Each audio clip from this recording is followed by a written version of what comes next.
Aytap жүрөбүz а бuyursa. Sırasıyla koy vereceksin biz açacağız. Eyvallah Kur'an, salavat iman.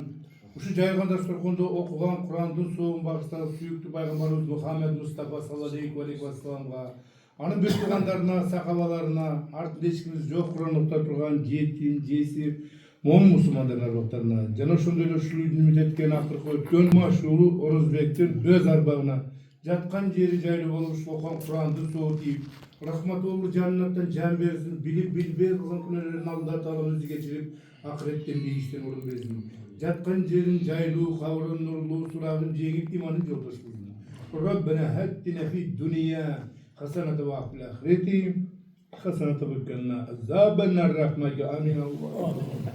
آمين الحمد لله الذي أطعمنا وسقانا وجعلنا من المسلمين جزاكم الله خيرا كثيرا Allah dastarxanımızlarga, ömür yaşımızlarga, bala çakamızlarga, ilgilerimizlarga berekesini ataksın.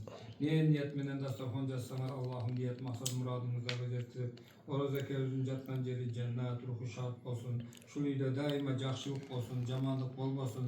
Dayaqlaganda şu uydan gelecekte bir memleketimizge hizmet kılgan insanlar, dinimizge hizmet kılgan insanlar, elimizge, yurtumuzga hizmet kılgan insanlar çıkışın Kudayım nasip razı eylesin. Allahümme salli ve sellim ve barik ala İbrahim.